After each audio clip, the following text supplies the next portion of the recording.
लगातार लॉकडाउन की वजह से भले ही कोरोना संक्रमण कंट्रोल में हो, पर हाल फिलहाल लॉकडाउन से निजात मिलने वाली नहीं है।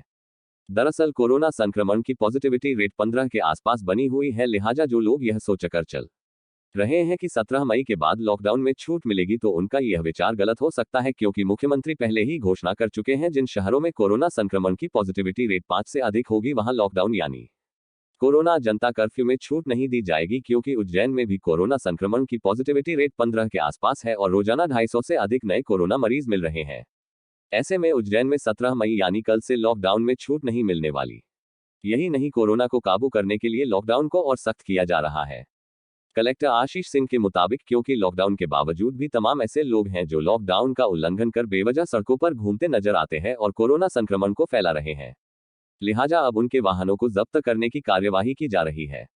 पहले ही दिन की गई कार्रवाई में 100 से अधिक ऐसे लोगों के वाहन जब्त किए गए जो बेवजह सड़कों पर घूम रहे थे। अब उनकी गाड़ियां कोर्ट के आदेश के बाद ही छूटेंगी। कलेक्टर के मुताबिक इसके साथ ही चोरी छुपे शादी विवाह करने वाले लोगों पर भी कार्रवाई की जा रही है और उनके विवाह का पंजीयन नहीं होगा और किसी ने गलती से पंजीयन करवा भी लिया है तो उनके विवाह पंजीयन को निरस्त किया जाएगा।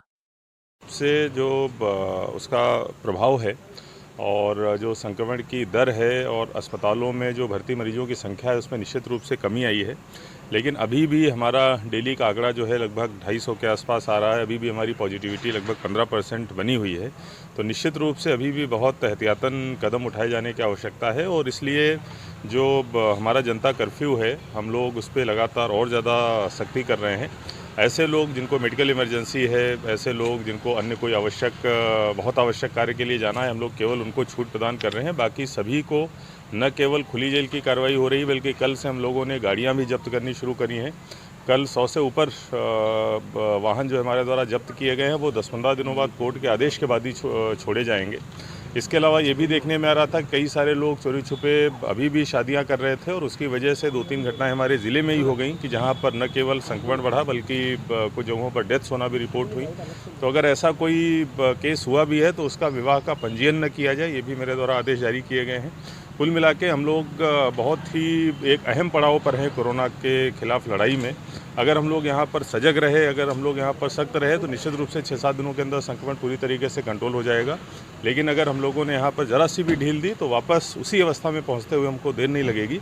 इसीलिए अभी बहुत सभी से सहयोग की अपेक्षा है और हमारी टीम से पूरी तरीके से भी और ज़्यादा उत्साह से काम करने की आवश्यकता है। सर, समाज के चोरी छुपे सामान बेचने वाले लोगों के संबंध में निर्देश दिया गया है कि ऐसे दुकानें न केवल सील कराई जाएं बल्कि उनके FIR भी हो और प्लस उनका जो लाइसेंस है, जो ट्रेड लाइसेंस है, गुमाश्ता लाइसेंस है, उसको भी निरस्त किया जाए, जिससे भविष्य में भी वो बिजनेस नहीं कर पाएँ। क्योंकि अगर वो ऐसा अपराध समाज के प्रति कर रहे हैं कोरोना को बढ़ावा देने का तो वो माफ़ी के योग्य नहीं। किल कोरोना अभियान में हमारी 1600 से अधिक टीमें जो हैं काम कर रही हैं और न केवल गाँव में बल्कि शहरों में भी हमारी टीमें घर घर जाकर दस्तक दे रही हैं।